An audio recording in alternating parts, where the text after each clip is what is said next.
What's up, tribe? How you guys doing? Go ahead and hit that subscribe button, and I hope you like this video. This is Family or Fiance season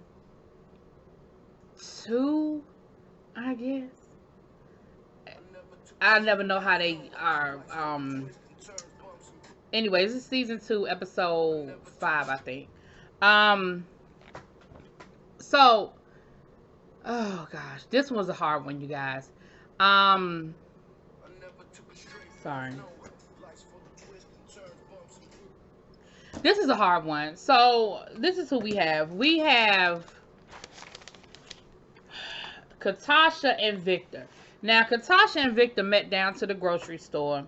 She was a cashier. He was coming in, and he was coming in there every day pursuing her. He said he ended up with like 50 loaves of bread back to the house because he was coming in every day, getting in her line, flirting with her, and all of that. Katasha is 25, Victor is 55. They've been dating for 6 years, which means that she was 19 when this relationship started. You know what else was going on when this relationship started? Victor was married. Victor was married. hmm She said she didn't find out until 6 months after they were dating. Now, according to her, she did break up with him, but he convinced her that he didn't really want to be with her, be with his wife, and yada yada. Y'all know. Y'all know. I don't even need to go down that road. Y'all know how that goes. Um. Oh Jesus. Here's where it gets real nasty. Somewhere along the lines, Katasha found herself homeless. So he moved Katasha into the house with him and his wife, who he was still very much in a marriage with. Him and his wife were not talking about divorce or anything. He convinced his wife that Katasha was just a friend who fell on hard times.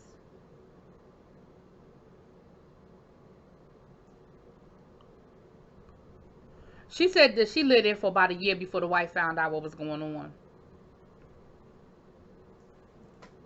Y'all, when a relationship starts off like that, I don't know what Katasha expected from him. This man said he'd been married 3 times and hadn't been faithful to none of his wives. And Tracy said, "Well, what's gonna be different about this relationship?" Well, I'm in love with her. She said, "You weren't in love with any of your other relationships?" He said, "No."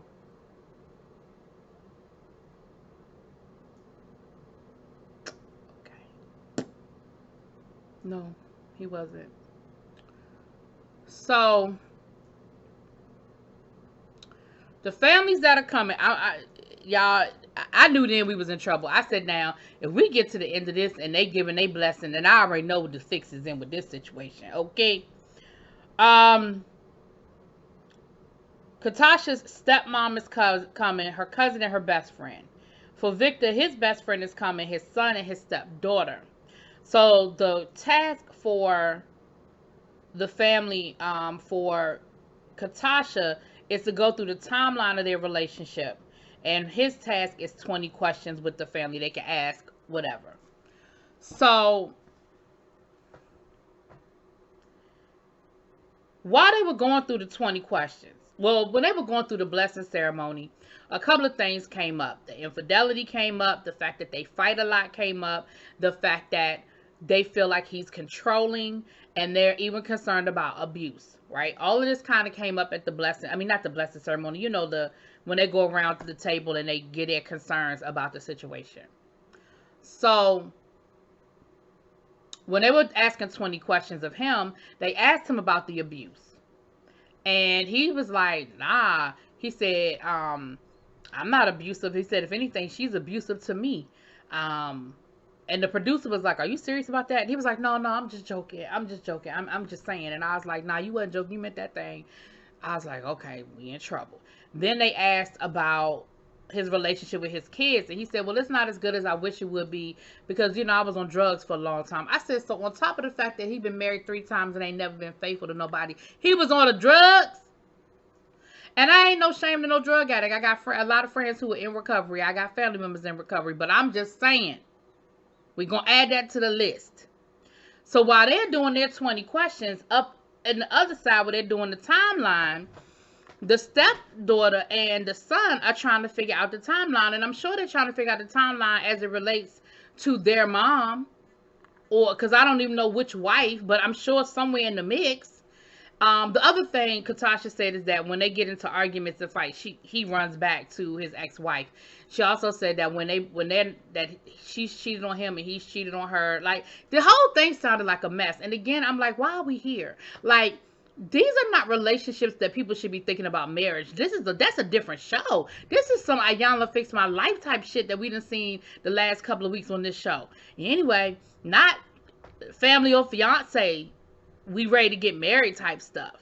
Anyway, so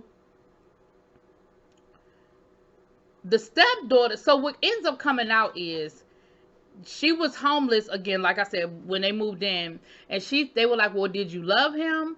And she was like, I mean, I needed somewhere to stay. Like, I needed somewhere to stay. And I feel like what the stepdaughter was trying to understand was, so did you move in there because you really were in love with him, or you moved in there because it was desperate and you stayed in a relationship because you need somewhere to stay? And there was, Katasha took it as that they were trying to allude to the fact that she was like that, but he was her sugar daddy and that she didn't really love him. And so she started getting defensive. And she was like, you're not going to be disrespectful to me, and you ain't going to disrespect me. And she started getting very defensive. And they ended up getting into, like, they weren't, I mean, it wasn't physical, but Katasha acted like she was about to jump across that table. Now, the stepdaughter never did, but I feel like the stepdaughter would have been with it if it had got that way. So while they get to arguing and they yelling, Katasha's family hears what's going on, and her stepmom, Claire, ends up getting up and going up there to try to defuse the situation. Victor comes up and he pulls her away and he's trying to talk to her, and she was like, well, she ain't gonna disrespect me. I mean, they was just being disrespectful to me. They was being disrespectful to me. And he was like, well, like, what you think your family was doing to me? Like, they were asking me some crazy ass questions, but we gotta answer it. That's what we're here for, right? Like, we gotta answer the questions. We gotta get them the answers that they're looking for so they know what's going on. Like, she was like, well, I just didn't appreciate it. They're just trying to make it seem like you my sugar daddy or whatever. The other thing that came up was they asked about her father. What is your relationship with your father like? And she said, well, I mean, he'll call me to check on me from time to time, but we're not close. And they were like, well, do you think that maybe that's kind of what it is while you're dating an older man? Like, maybe you're looking for a father figure? And she was like, well, I do sort of look at him like a father figure. And I guess he sort of looks at me like a daughter. Like, that wasn't a red flag when you said, like, I tell people all the time, I say this to my students all the time, when you said it out loud, did it still make sense? Because sometimes we think stuff in our head and it makes perfect sense until we go to articulate it, and then we catch ourselves and go, no, that didn't make no sense. So sometimes, like, when that came out your mouth, that wasn't a red flag to you when you heard yourself say, I think of him as a father figure and he thinks of me as a daughter? That wasn't a red flag for you to say, maybe this is not somebody I should be marrying? Because I don't want to marry, now, I want to marry somebody that has the certain attributes that my dad has. I think my dad is a good man. But I don't want to marry nobody that I look at as a father figure to me. Does that make sense? Okay, I hope that makes sense to y'all. Okay. So they were able to sort of diffuse the situation. So we get to dinner and everybody, Katasha's still mad. And they sort of, the stepmother sort of brings it back up, and they're able to talk it out. And by the end, the stepdaughter and Katasha end up hugging because I feel like they was about to fight again. I feel like the tempers flared, and then they were able to diffuse it.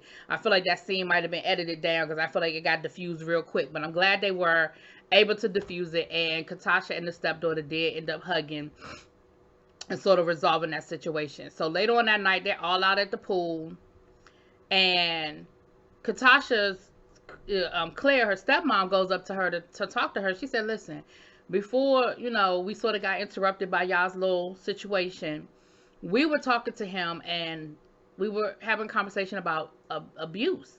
And he made mention that you're abusive to him. What's really good?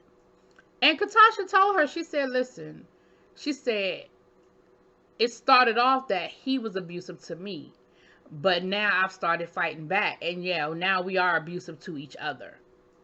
So You know, the stepmom was like, listen, that's not cool. That's not love. That's not cool, you know. And she was like, I know you don't want me to say anything, but I don't know how to sit on this. So she ended up going to Tracy. She let the producers know she wanted to talk to Tracy. And she told Tracy what happened. And Tracy was like, listen, maybe that's why she even came here. Because maybe in her mind, because I was thinking the same thing. I said, if you know you got all this going on, why would you go on this TV show? But then I said that might have been her way of asking for help. And that's what Tracy said, and that's what the stepmom said. So Tracy was like, listen, I'm going to call them in, and I'm going to talk to them about it, and then we're going to take it from there. I'm going to kind of see what we need to do from there. So she calls, you know, they have their check-in anyway. So while they're having their check-in, she asked him about it. And, of course, he looking at her, you know, Victor starts looking at Katasha like, and I couldn't tell if he was looking at Katasha like, I can't believe you said anything, or what the fuck did you say? You know what I'm saying? And he even said, well, I want to know what was said. And Tracy was like, it doesn't matter what was said. Do you want help? And he said, well, I just think it needs to be clear that, like, she's abusive to me. I'm not abusive to her. And Tracy was like, look, no, we're not playing that game. She was like, we're not going to play that game. We're not going to play the game that it's all her and it ain't you. And, of course, the minute it came up, that little girl, and I'm going to call her little girl because that's what she is, that little girl face looked terrified. She immediately started crying. She's looking down. She's looking like she's scared to make eye contact with him. She's scared to talk to him. She is petrified. And that's all I needed to know. That's all I needed to see. That girl was petrified. Okay? So Tracy was like, listen, can you let me talk to her alone? And he was like, sure. So that little girl she just kept crying, and she, you know, she said, that's why I came. I needed help. Like, that's kind of why I wanted to be on the show, so I could tell my story. So Tracy went and got Claire, and the three of them sat there and they let her cry, and they told her, listen, this is not okay. We're going to get you some help. And Tracy said, listen, normally, you know, this is a 3-day process, but I don't feel like we need to go any further. Because at this point, we don't need to be thinking about marriage or getting blessings or anything else. This is about getting help and support. Because Claire said that she went through an abusive relationship with Katasha's dad. And she said it landed her in a coma and in a hospital learning how to walk again before she was able to walk away. So she was like, I understand it. And she told her, she said, listen, you don't have to worry about needing a place to stay. You can come stay with me. You'll have your own room. You can stay as long as you need to stay. And we're going to do what you always have me. I don't ever want you to feel like you don't have me. You always have me. So they go back down, they call the whole family together, and they basically let the family know what's going on. And the family they kind of go around the room. And what I can appreciate is they didn't put it all on him. They said, you hitting him and him hitting you, it's not cool. Because again, I feel like that's the story that was told, that she hit him as well as him hitting her. And then he started getting defensive. And again, I feel like, he felt like everybody was sort of coming at him or coming for him. And so he started getting a little defensive, and he's got a little attitude about it or whatever. And Tracy was like, listen, we're not doing that. Like, nobody's attacking you. Nobody's coming for you. But we are going to figure out what's the best thing for everybody involved. Like, we're not doing that. So don't sit here and try to act like, everybody's coming for you. She said, but my suggestion is that you guys take a 30-day hiatus. And that y'all seek separate counseling, and then y'all come back together and have counseling together, and then see where y'all need to go from there. Child, of course, that's not what they did. Y'all know how they do the little follow-up after the fact. They done went home. They got back together. They done went down to the damn courthouse and got married. And Katasha ain't talked to her stepmama since. Y'all pray for them. And I ain't even bullshitting. I ain't playing. Please pray for that girl, because that is not a good situation. That's not safe. And especially once this airs, now that this episode has aired, Lord only knows what's going on in that house right now. And I'm being so serious right now. Y'all, if you know the word of prayer, y'all pray for that baby tonight. And I promise you I'm not playing. And please give us an update. I'm out.